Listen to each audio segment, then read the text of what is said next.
一群青年小伙在玩大冒险，输掉游戏的女人要按照男人的要求脱下衣服，愿赌服输。女人当即便脱掉了外套，旁边男子看到这样的画面，不由得羞红了脸。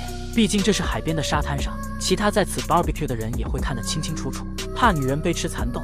憨厚的于琦就提出到没人的地方玩耍。旁边的曹查理听后，脸色就像吃了屎一样难看。现在说这些话刺激感都没了，不过转念一想，找个没人的地方，那还不是想干啥就干啥了。来到大气层后，查理兴高采烈地答应下来。画面一转，曹查理等人便来到一处草坪地，刚下车就开始纵情狂欢，丝毫没注意到周围全是密密麻麻的墓碑，而刚好当天就是中元鬼节，几人在这里的吵闹声惊醒了在地下休息的亡灵。查理等人还没羞没臊的跑到墓碑前去解决三级，看到这一幕的于琦被吓得头皮发麻。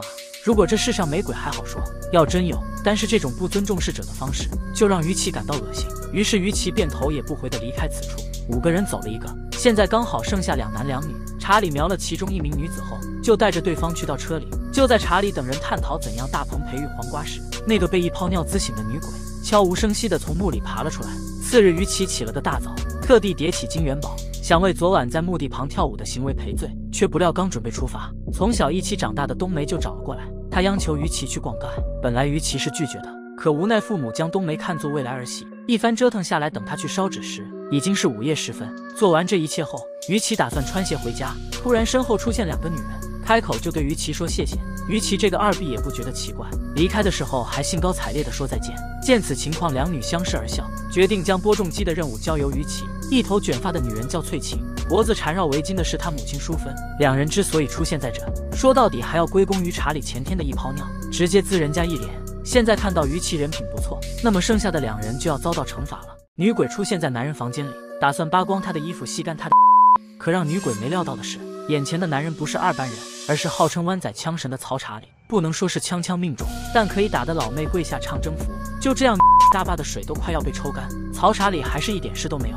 无奈翠晴只能先暂时放过查理，转过头和淑芬一起找到了憨厚的于琦。于琦看着眼前美若天仙的女子，搞得他天书杯乱晃。这时翠晴开口打破尴尬，说自己是路过这里的游客，不小心迷了路，想在此借住一晚。于琦见2人貌美，丝毫不带犹豫地将2人请进屋内。可就在这时，一位醉酒的村民路过于琦家门口，他听到屋内有女人的声音，便好奇地伸出小脑瓜子查看，结果就看到那2个女人和村东头寡妇母女长得一样。心存疑惑的村民在第2天喝酒时，将这件事告诉了好友。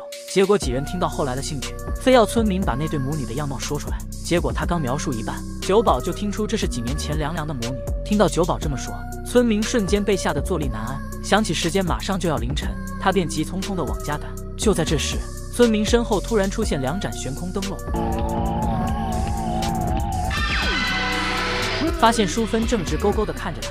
随后不等村民开口，淑芬就开口说自己女儿看上于琦了，准备纳他为上门女婿。要是村民敢将他们是鬼的事情说出去，必定不会轻易放过他。接着还没等村民磕完头，淑芬和翠晴便一溜烟地消失不见。随后捡回一命的村民着急忙慌地跑回家中休息时，他觉得不能坑了于琦这个好孩子。于是乎第2天，村民便跑去道观找来道士，让他帮忙浅看一下翠晴和淑芬的坟墓，看看2人是不是厉鬼。道长查看一圈后，说着2人分别是自杀和他杀，这种情况下变成厉鬼的机会并不多，而且坟头也没有乱冒烟情况，所以应该不是厉鬼。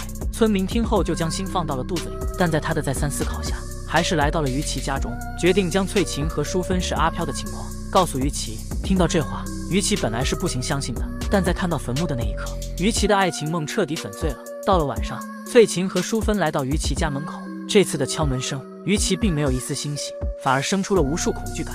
见于琦这么怕自己，翠晴就打算用苦肉计征服对方，流氓闯进女人家中，将女人推进房間的角落當中。你冇係咪你？想殺我啊！哎呀，好驚啊！我係咪你啊？殺我啊！嘿，殺我啦！殺我啦！捉呢度啊！捉呢度啊！看男人絲毫不恐懼手中的剪刀，女人便狠下心來捅傷自己。見此情況，流氓深感晦氣，剛提起興趣瞬間沒有了，於是他便將怒火全部撒在了女人母親身上。等流氓離開這裡的時候，女人翠晴和淑芬都已沒了心跳。畫面一轉，已經變成鬼的翠晴此時正依偎在於琦懷裡。在他說出這段往事後，成功打動了於琦那顆想要守護女人的心。現在女兒的鬼聲有了托付，淑芬就決定去找那幾個流氓尋仇。沒過多久，淑芬就找到了正走夜路的流氓頭子。此時喝過酒的他见到淑芬两人后，头脑瞬间清醒了过来，随后麻溜地摘下十字架项链。只可惜外国物件对付不了本土鬼。就在淑芬以为报仇会很顺利的时候，一道黄符从流氓身上掉了下来。